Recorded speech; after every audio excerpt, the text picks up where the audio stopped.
जय हिंद दोस्तों, नमस्कार। आप सभी का बहुत बहुत स्वागत है एक और मजेदार वीडियो में। मैं हूं गौरव, मेरे साथ है डीसी। दोस्तों, उम्मीद है आप सब अच्छे होंगे। और डीसी जैन भाई, भाई लोग। स्वागत है आपका। Thank you. दोस्तों, कल भी हमने आपको ये न्यूज़ दिखाया कि कैसे यूएई के प्रेसिडेंट जो है वो पहुंचे, जैद अल नयान। और पाकिस्तान ने डीसी लगभग करोड़ों रुपए जो है खर्च कर दिए हैं उनके स्वागत में। और 2 घंटे तो वो बस नूर खान बेस में रहे, बाकी तो वो फिर जो उनका अपना इलाका है 5,000 एकड़ वाला, वो वहां पे निकल लिए अपने महल में शिकार वकार खेलने के लिए, मौज मस्ती करने के लिए। सुनने मिल रहा है कि अभी भी पाकिस्तान के अंदर ही है। अच्छा जी, अब इसमें दो तीन अलग अलग बातें आ रही हैं। एक तो इसराइल गजा वाला जो मैटर है वो तो है ही, ठीक है। लेकिन पाकिस्तानी पहले खुश बहुत थे। पाकिस्तानी खुश इसलिए थे क्योंकि एक तो यूएई ने इनका वीजा बंद कर रखा है, आप सब जानते हैं दोस्तों। इसके अलावा पाकिस्तानियों को, आपको याद होगा जब आसिम मुनीर बना तो उसने कहा कि $25 बिलियन हम यूएई से लेकर आएंगे। तो पाकिस्तानी बड़े खुश हो गए, इनको लगा यूएई आ रहा है। और ऑफिशियल विजिट जो है वो करार दिया गया, बल्कि एक्चुअली में वो आए हुए हैं शिकार करने के लिए और मरियम बंकर हाँ। का दर्शन करने के लिए, वहां पे घूमने के लिए, मतलब हम्म। मरियम बंकर देखने के लिए। हम्म। दर्शन वर्ड को हटा देता हूँ, I am really very sorry. Maryam bunker देखने के लिए आए हुए हैं। तो हम्म। मैटर तो ये सब कुछ है। लेकिन पहले पाकिस्तानी खुश कितना हो रहे थे डीसी, वो एक छोटा सा क्लिप 30 सेकंड का वो आपको दिखाते हैं, फिर हुआ क्या पाकिस्तानियों के साथ में वो आपको दिखाते हैं, ठीक है। वीडियो को अंत तक देखिए दोस्तों। बाकी वीडियो को लाइक जरूर करें, कमेंट करके आप सब शेयर करें, कमेंट करके साजिश करना है आप सबको। अब वो हम सब करते हैं, तो कमेंट भर भर के आना चाहिए भाइयों। और अगर आप नए हैं तो प्लीज चैनल को सब्सक्राइब कर दीजिए। चलिए डीसी, चलिए सर। पहले छोटा सा क्लिप दिखाते हैं। पाकिस्तानी बड़े बड़े खुश थे पाकिस्तानी का। नाज़रीन, सदर यूएई इस वक्त पाकिस्तान के दौरे पर हैं और ये दौरा नहायत अहमियत का हामिल समझा जा रहा है। कहा यह जा रहा है कि मुआशी लिहाज से बड़े मुआहदे होने जा रहे हैं। इलाकाई इस्तेहकाम को लेकर भी बात की जा रही है और ये भी कहा जा रहा है कि पाकिस्तानियों के लिए जो वीज़ा से मुतालिक मुश्किलात थी वो कम होगी। पाकिस्तानियों को यूएई में जॉब्स भी मिलने जा रही हैं। अगर 2024 की बात की जाए तो 64,000 से ज़ायद लोग यूएई गए, नौकरियाँ की। और अगर 2025 की बात की जाए तो तादाद बताई जा रही हज़ारों की तादाद में पाकिस्तानी यूएई गए। लेकिन फिर उसके बाद वीज़े से मुतालिक मुश्किलात भी होती रही। लेकिन ये दौरा जो है ऐसे में लग रहा है कि पाकिस्तानियों के लिए निहायत मुस्बत होता दिखाई दे रहा है। ये इनको उम्मीद थी कि कुछ इन्वेस्टमेंट आएगा वहां, जॉब्स को लेके मामला से। जॉब्स क्या ही करेंगे ये बताना भूल गई मोहतरमा। ये इसने ये नहीं बताया कि कैसे वहां से डिपोर्ट करेगा पाकिस्तानी भिखमंगों को, ठीक है, हाँ। जॉब के नाम पे। ना ये वो नहीं बताना बताएंगे बेचारी सर। भूल गई। लेकिन खैर, कल तक पाकिस्तानी मीडिया डीसी बिल्कुल खुश इस बात को लेके आएंगे, कुछ पैसे मिलेंगे हमें, कुछ डॉलर सॉलर। तो इसको लेके इतने खुश थे कि इन लोगों ने पूरा एकदम करोड़ों रुपए खर्च कर दिए। अब ये करोड़ रुपए भी रिकवर नहीं कर पा रहे पाकिस्तानी, कुछ नहीं मिला है। इनको। अब सोच रहे हैं कुछ कहीं चड्डी वड्डी कुछ कुछ मिल जाए, घड़ी वड़ी, कुछ सोने वोने कहीं से गिर जाए, वो उठा के कुछ बेच बेच दें हम लोग। अच्छा। आज करोड़ों के इस्तकबाल की तैयारियां धरी की धरी, एयरपोर्ट से ही वापसी। वैसे तो आपको पता है ये तिलोर के शिकार के लिए आते हैं, लेकिन ये सदर की हैसियत से इनका दौरा था। इसमें शहबाज शरीफ, इसहाक डार और आर्मी चीफ पहुंचे हुए थे। मरियम नवाज को नहीं लेके गए। आपको पता है मरियम नवाज जाती दौरे में, ये इनका सरकारी दौरा, तो वो जाती दौरों में मुलाकात होती है। क्या बात है, सुभान अल्लाह, सुभान अल्लाह। करोड़ों की तैयारियां थी, 3 दिन की तैयारियां थी इनकी, ड्रेस रिहर्सल करते रहे। ये बंदा कल से ले रहा है मरियम का, ठीक है। हाँ। कल कल तो एक तो कहा इसने कि मरियम कल को तो तैयार किया जा रहा है। सजाया जा रहा है। आज कह रहा है कि वो ऑफिशियल दौरा था तो इसीलिए मिलने नहीं गई, वो जाती दौरे, निजी दौरे में जो है वो जाती है। तो अभी तो वो पहुंच गए ना अपने महल, तो पहुंच ही गए हैं शिकार वकार करने के लिए। तो अब तो वो हाँ। निजी दौरा हो गया भाई। तो अब मरियम बनकर दिखाओ फिर यार, तुम लोग यार, वहीं से पैसे आएंगे। लेकिन अब ये दावे इनके आ रहे हैं कि ये फील्ड मार्शल के घर फंक्शन पे हाजिरी लगाने आए थे।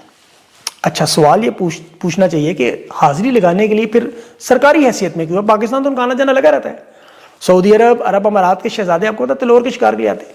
रहीम यार खान में अभी जनवरी में इनकी मुलाकात हुई, 2-3 दफा शहबाज शरीफ और आर्मी चीफ जाके मिल भी चुके हैं।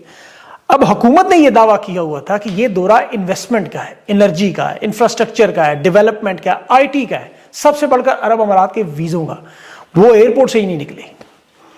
आर्मी चीफ रिसीव कर गया, 21 तोपों की सलामी देते रहे, पूरे मुल्क में छुट्टी दे दी, अरब अमारात के झंडों से पूरा इलाका सजा दिया, सब कुछ कर लिया।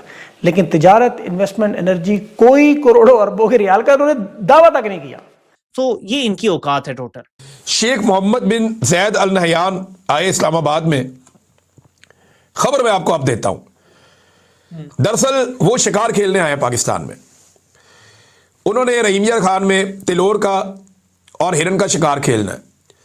वहां पे उनका एक महल है जहां पे वो रहते हैं। आने के बाद बाकायदा डेजर्ट के अंदर बहुत बड़े खेमे लगते हैं और महल नुमा खेमे होते हैं, बाकायदा वर्कशॉप्स बनती हैं, पूरा उनका निज़ाम आता है।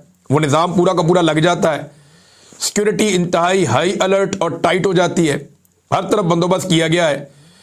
शेख मोहम्मद बिन जैद अल नहयान, एक बड़ा कहानी है ना दोस्तों पाकिस्तान के अंदर में, सिक्योरिटी हाई अलर्ट होना मतलब हॉलीडे दे देना, सिंपल हॉलीडे। अगर पाकिस्तान वो क्रिकेट का मैच हो, वो कुछ भी हो, अगर कोई बड़ा इवेंट है पाकिस्तान के अंदर में तो हॉलीडे हो जाता है सीधे। यार इनको घंटा फर्क नहीं पड़ता कितने का नुकसान होगा, एक दिन काम बंद होने से पूरा पाकिस्तान छुट्टी भाई, सब छुट्टी, कुछ काम का जरूरत है नहीं, ऐसे भी भीख ही मांगते हो, भीख तो मांगी लोगे तो छुट्टी के दिन भी सभी लोग खड़े हो जाते हैं सड़क पे भीख मांगने के लिए, कुछ तो दे के जाएगा इनके आने के ऊपर। और अब ये तिलोर का और हिरन का शिकार खेलेंगे डेजर्ट के अंदर। जो हर मर्तबा अरब शहजादे आते हैं वो आकर शिकार खेलते हैं। तो ये एक्चुअली शिकार का दौरा था। इन्होंने दरख्वास्त की कि आप इस्लामाबाद तशरीफ़ ले आए, तो वो इस्लामाबाद आए और एयरपोर्ट पे आए। अब हुकूमत कह रही है जी कि इस्लामाबाद के दौरे पर आए हैं वो। इसको ऑफिशियल पहले इन्होंने करार दिया, ये साबित करने की कोशिश की ऑफिशियल दौरा है। वो पता चला उनका निजी दौरा है, ऑफिशियल दौरा नहीं है। फिर इस्लामाबाद में कोई मुश्तरका, कोई ज्वाइंट प्रेस कॉन्फ्रेंस नहीं हुई। देखें ना, एक सरबराह मुमलिकत आया, आप भी हैं, तो आप मीडिया को इकट्ठे सामने खड़े होकर कोई ज्वाइंट प्रेस कॉन्फ्रेंस करते हैं, कोई स्टेटमेंट आप जारी करते हैं, कुछ भी नहीं हुआ। एयरपोर्ट पे आए, एयरपोर्ट पे इस्तकबाल हुआ, एयरपोर्ट पे बैठे और एयरपोर्ट से ही निकल गए। अब तक की कहानी तो ये है। और ये कह रहे हैं जनाब बड़ा कामयाब दौरा हो गया। ये गोंगलुओं से मट्टी झाड़ते हैं। वो आए शिकार खेलने के लिए, दरखास्त की, सर इधर आ जाए, हम आपका इस्तकबाल करना चाहते हैं। ठीक है, इस्तकबाल करवा के वो अपने शिकार पे चले गए और वो अपना शिकार करेंगे। और वो उस एरिया के पूरे के मालिक हैं, वहाँ उनका महल है, वो सारी उनके पास ज़मीनें हैं, उन्होंने वो सारी ली हुई हैं। वहाँ पे साल भर उनकी वहाँ चौकीदारी रहती है, उनके बंदे वहाँ पे रहते हैं। तो ऐसा कुछ नहीं है। मामला था इंटरनेशनल इश्यूज। एक तो अमन फौज बैनुल-अक़वामी जो मिशन है, दूसरा इसराइल के खिलाफ कदम नहीं उठना चाहिए। तो अब्राहम अकॉर्ड मायदे में याद रखें, अरब अमारात बराह रास्त इसराइल का इत्तेहादी है। दूसरा मामला जो यमन, सूडान और लिबिया, इन तीनों ममालिक में बराह रास्त ये मोहम्मद बिन सलमान के साथ यानी सऊदी अरब के साथ मफादात का टकराव है। अब उसमें ज़ाहिर है तेल का मामला है, बंदरगाहों का मामला है, अफ्रीका तक रसाई का मामला है, सोने की तिजारत है। अरब अमारात की एक ख्वाहिश है कि सऊदी अरब के बारे में किसी अखलाकी या फौजी बरतरी उन्हें ना मिले वहाँ। लेकिन मौजूद है राहिल शरीफ मोहम्मद बिन सलमान के इंतहाई करीब साबिक आर्मी चीफ है। तो या तो ये चाहते पाकिस्तान खामोश रहे या फिर इनकी हिमायत करे। यमन से अमारात ज़मीनी लड़ाई से निकल गया, लेकिन वहाँ अभी भी इनकी इंटेलिजेंस और बाकी मामला चल रहे हैं। सूडान में अलबत्ता इनकी बराह रास्त मुदाखलत है। अब पाकिस्तान के लिए सऊदी अरब ज़्यादा अहम मुल्क है। वैसे तो एटमी फ़ौज है, हमारी मुस्लिम आबादी बहुत बड़ी है, लेकिन ये किसी धड़े की हिमायत नहीं कर सकते, दूसरा धड़ा नाराज़ हो जाता है। और वो भी इन दोनों से फिर फ़ायदा कोई नहीं उठा सकते। मोहम्मद बिन सलमान डोनाल्ड ट्रंप के ज़्यादा करीब है। फ़लस्तीन के मामले पर वो अपना मौका बता चुके हैं, लेकिन चूंकि मोहम्मद बिन जैद के मामले में डोनाल्ड ट्रंप उनके साथ ज़्यादा सेटिंग है उनकी। फिर सऊदी अरब इस्लामी दुनिया में हरमैन शरीफैन की वजह से भी बिन सलमान का कद बड़ा है। अब पाकिस्तान की पोजीशन इसलिए इंतहाई कमज़ोर हो चुकी है फील्ड मार्शल की। ये किसी धड़े का साथ नहीं दे सकते, ना किसी की मुखालफत कर सकते। आसान अल्फाज में दोनों ममालिक से कोई मदद नहीं मिल सकती। अब ये क्या करें, अदम इस्तेकाम का मामला कैसे हल ना करें, मुज़ाकरात की तरफ कैसे ना जाए, ये इसलिए मुदाखलत भी नहीं कर सकते। और अभी देखें मोहम्मद बिन जैद की मशरिक़ वस्ता में बड़ी जारहाना पॉलिसी है। अब इस वक्त जो मौजूदा पाकिस्तान की हुकूमत है वो दबाव बर्दाश्त नहीं कर सकती। इनके हालात बहुत बुरे हो चुके हैं, मैं आपको बताता हूँ, आप खुद देख लें। खारजा पॉलिसी में ये सिर्फ अमेरिका और बरतानिया दोनों के साथ इनके ताल्लुकात ख़राब हो रहे हैं। डोनाल्ड ट्रंप बेशक सुबह दोपहर शाम इनकी तारीफ करे, असल मसला है ब्लॉक सियासत का। अमेरिका और चीन के जो ताल्लुकात हैं वो ख़राब हैं, जैसे बिन सलमान और बिन जैद के। तो फ़ायदा फिर दोनों से नहीं हो सकता, आप किसी धड़े में नहीं जा सकते। अमेरिका चीन के दरमियान अभी ताइवान में 11 अरब डॉलर की अमेरिका ने यूक्रेन के डिफेंस सिस्टम की तरह ताइवान के असले की मदद की ऐलान किया। जवाब में चीन ने 30 बड़ी कंपनियां, 20 कंपनियां और 10 अफराद पर सख्त पाबंदियां लगा दी। अब ये पाकिस्तान के लिए यानी फील्ड मार्शल के हालात मुफीद नहीं कि वो ना अमेरिका की कैंप की तरफ दे सकते हैं ना चीन के कैंप की तरफ। और अमेरिका चीन की मादनियात की लड़ाई भी उसी तरह चल रही है, खैबर पख्तूनख्वा बलोचिस्तान के रेकोडिक के मसाइल पर। अब उस पर भी सख्त कश्मकश है। ट्रंप सुबह दोपहर शाम कहता रहे आप बड़े अच्छे हैं, मेरे पसंदीदा हैं, चीन फिर उसे उतनी बुरी नजर से देखता है और वो अपनी सारी इन्वेस्टमेंट उठा के अफगानिस्तान लेके जा रहे हैं। अब इस खारजा पॉलिसी के बड़े पेचीदा मामला हैं। अमेरिका एक तरफ देखें इनकी तारीफें तो करता है, लेकिन हिंदुस्तान से जाके 10 साल की दिफाई डील कर लेता है।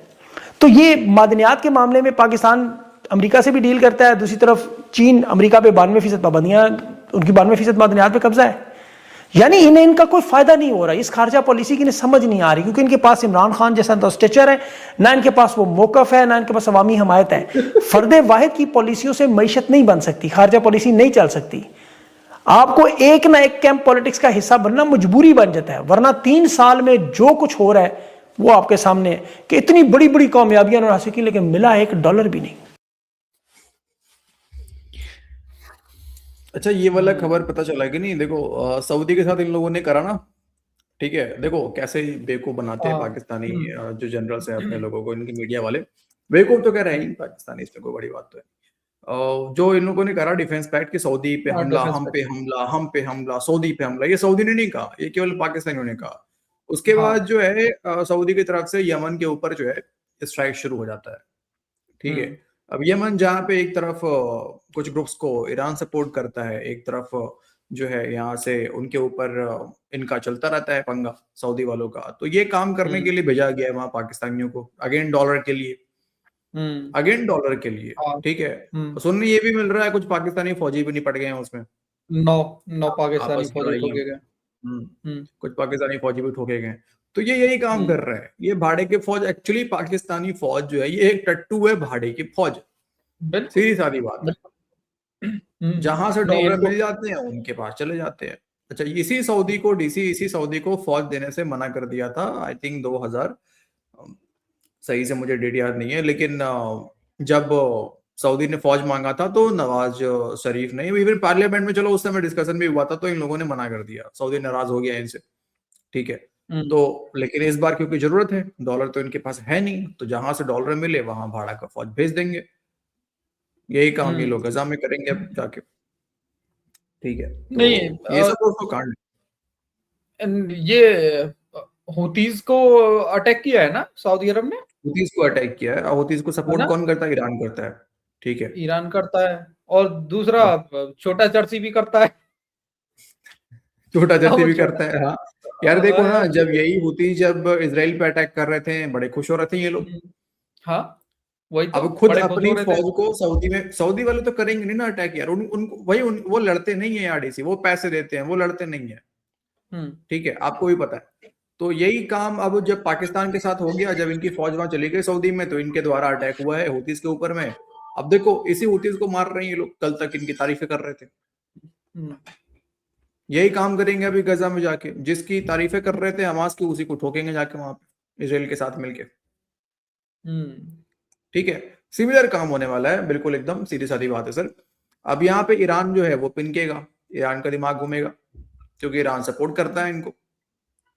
तो अब कुछ दिन में हम पंगे देखेंगे कि ईरान के साथ भी पाकिस्तान की। ईरान के ऊपर अटैक कब हुआ था? जब ये मुनीर शायद अमेरिका में बैठा हुआ था, उसी टाइम पे शायद हुआ था ईरान पे अटैक।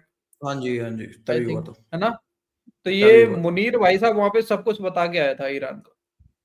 हाँ, झूठ मूठ का इन लोगों ने ढिंडोरा पीट दिया कि हम तो सपोर्ट कर रहे थे ईरान को, हमने मिसाइल दी, पता नहीं क्या क्या झूठ बोलते रहते हैं। ये बता के आया था ये अब वो समय दूर नहीं है कि ईरान से भी जो है ना इनको लपेड़े फिर से पड़ेंगे सर। या तो बीएलए के द्वारा पड़े, बीएलए की एक्टिविटीज तेज हो जाए, कुछ ना कुछ तो होगा, कुछ ना कुछ तो होगा फिर से। और 2026 में तो मुझे लग रहा है खतरनाक ही होने वाला है। जिस तरह से टीटीपी ने नया अपना एक पूरा न्यू ईयर रेजोल्यूशन जारी कर दिया, ठीक है, उस तरीके से तो इनका मुझे लग रहा है हालत ही खराब होने वाला है। खैर दोस्तों, आप लोग कमेंट कीजिए। आज का वीडियो बहुत कॉमेडी वाला नहीं था, मुझे पता है। नेक्स्ट वीडियो जो लेकर आएंगे, थोड़ा बहुत कभी कभी होता है, सीरियस टॉपिक डिस्कस करना पड़ता है। बाकी आप लोग बताइए दोस्तों क्या लगता है आपको, और कमेंट कीजिए, वीडियो को लाइक कीजिए। वीडियो को देखने के लिए आप सभी का बहुत बहुत धन्यवाद दोस्तों। मिलते हैं आप सभी वीडियो में। जय हिंद। जय हिंद भाई लोग।